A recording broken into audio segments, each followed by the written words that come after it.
This is Tracy Hansen. Last week I talked a little bit about who I am and what I do, and I introduced you to the Matrix of a Learner, which is a tool to guide an individual, a family, a business, an organization, actually a country, to ask the questions that are important to them, to use the resources that help to answer those questions so they can demonstrate the knowledge to create something to give back and make their environment a better place. The matrix has three parts. The first, which is the center, is the learner, and we call that the I of the matrix. And that represents any individual or group exploring their environment to gain knowledge, which is pretty much what we've been doing for the last couple of weeks. We've been asking some questions to explore things that are happening around us. The second part is the learning cycle, and it's broken down into 5 parts.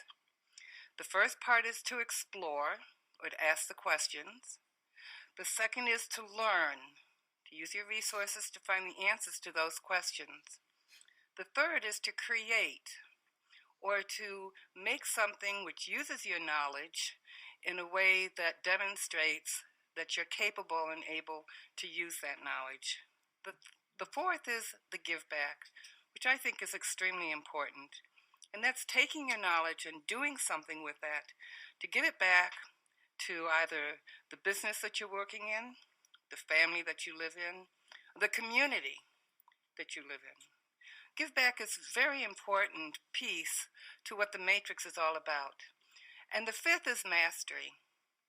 Now, our school systems seem to think that mastery, as it's assessed through these tests that our learners have to take all the time, is the end-all and be-all of what we should be doing. But I believe mastery is really secondary. Mastery happens as we get better and our knowledge increases. But it isn't what life is all about. It's not all about trying to master something. It's about trying to make things better. Yourself and the community that you learn in and live in. And that's the give back. And lastly are what I call the guiding lights, or the groups that are responsible for ensuring the learner is successful as they can be. Okay. These guiding lights are the parents and the family, the peers, the educators, the community, and global citizens. What it is and how it is you are now using the matrix. What questions are you asking? And what problems is it that you want to solve? Please take a minute and send those questions to me. I started to explore the matrix way, which was by asking questions. There wasn't much time left to do that, but if I were to draw a matrix of what's happening with the presidential election, in the center, or the I, would be the United States citizens, because that's what it is that's defining who, what, and how the candidates should be responding. If I do that and I place the 2 candidates into the appropriate mentor groups, they should be showing the responsibility to the learner, which would be us, for our success, fitting the matrix as an educator, as a community member, and a global citizen. And they also are our peers. So the question becomes, are either of them fulfilling their responsibility to us? Has either one of them shown themselves to be a reliable resource for making positive change in today's world? You are listening to Outside the Box with Tracy Hansen on WOOL 91.5 FM radio right here in downtown Bellows Falls. I'm going to ask some of the same questions that I've asked since I was a child, since I was a student, and continue as an adult. And I'm asking the same questions because I haven't figured out any of the solutions. Why, if we can send people to the moon, are there so many people starving here on Earth? Why do we feel we have to discriminate against each other, whether it be by color, sex, religion, country, age, looks, language, in order to look better than all the rest? Why is it more healthy to be competitive than to be collaborative? Why do we teach the answers rather than how to ask the questions? How can we ever live in a peaceful world in which there is mutual respect and understanding for each other? And when will we learn to work together in harmony rather than implode with hatred and war? The election is less than a month away, and I'm in a real dilemma because I have always been taught that it's my duty to vote and my responsibility to vote.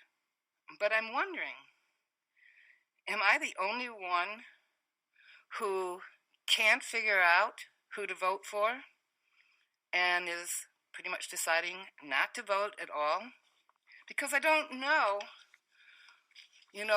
who to choose. You hear people say, well, they're going to pick the lesser of the two evils. And I just wonder if other people have said that. Because I think we need to stop having to pick between the lesser of the two evils and start having candidates that will represent the learners of this country so that we can start moving forward instead of taking these steps backwards. So I did a search on Google that said, I don't want to vote. And I came across an interview with an author of a book to be released after the election entitled, How the Hell Did This Happen? The Election of 2016. I immediately knew that I was not alone, that there are others that are asking that question.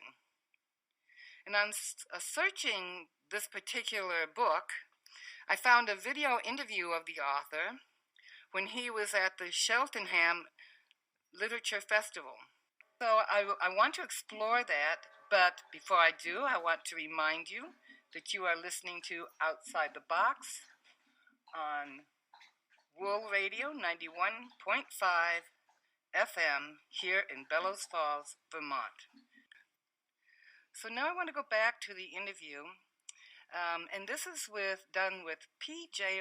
O'Rourke. Now, I'm not, as I said, political, and I don't usually follow this stuff or look it up too often, but he really got my attention with the title of that book, and I'm only going to talk about a little bit of it. He's going to start asking some questions about why he titled that book that way, but I'll be willing to bet that you probably have the same kind of questions about how did we get to the point where we don't know who to competently and confidently vote for. Is either one of the candidates suitable to make a positive influence on my matrix, on your matrix, and on the matrix of the citizens here in the United States? He talks about, first of all, the fundamental question that people are asking. Like, how do I want to be represented as a global citizen in the world? And what kind of modeling and mentoring do I want from my family? And will the environment we explore to be successful learners continue to be limited and dictating? In my mind, we have one candidate who hasn't been upfront and honest with us and has a past that continues to raise questions that haven't been resolved. The other candidate appears to be out to prove a point. If you have enough money, you can indeed buy the presidency, regardless of your moral or ethical values. But I think that it's time that we as the citizens start to take back our own rights the morality and the values that the United States was brought up on. This is Tracy Hansen, and you are listening to Outside the Box on Will Radio 91.5 FM here in Bellows Falls, Vermont.